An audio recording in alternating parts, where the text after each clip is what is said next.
Am I the asshole for telling this college guy's mom that her coming into his interview cost him the job?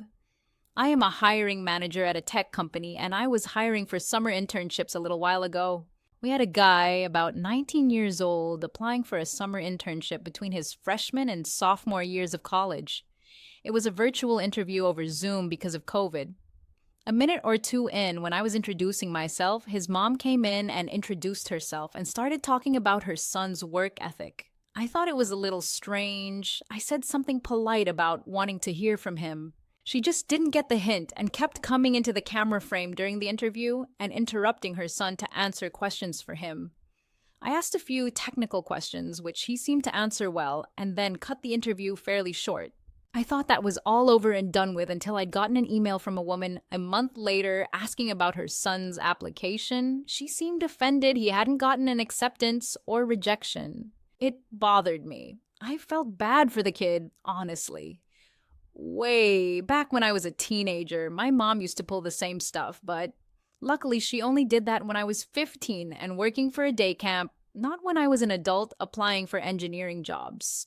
But I felt like this poor kid was getting his chances ruined because his mom wasn't giving him the chance to apply on his own.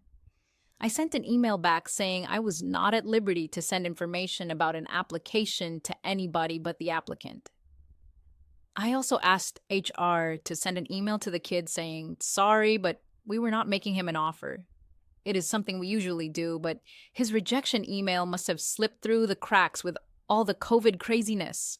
Anyway, after we sent that, I got a phone call from his mom. She had a forwarded copy of the email, and she was demanding answers.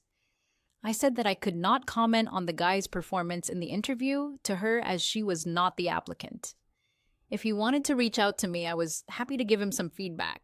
However, I could say that regardless of his performance, her presence in the interview took him out of consideration for the position. We were looking for an independent and self-driven person for the position, and for that reason, it is important to see an applicant speak for themselves, follow up themselves, etc.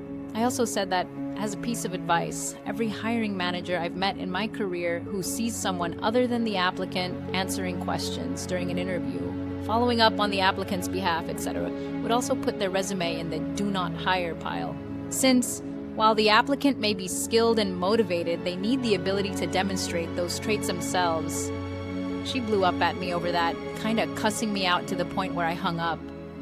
Am I the asshole for how I handled this? Maybe I should have kept my mouth shut way earlier. Here are a few passages to inspire based on the dynamics of this story. In seeking truth, you have to get both sides of a story. Walter Cronkite. Success is not the key to happiness. Happiness is the key to success. If you love what you are doing, you will be successful. Albert Schweitzer. Courage is knowing what not to fear. Plato. Thanks for listening to Am I the Ace Soul? Keep uplifting every day.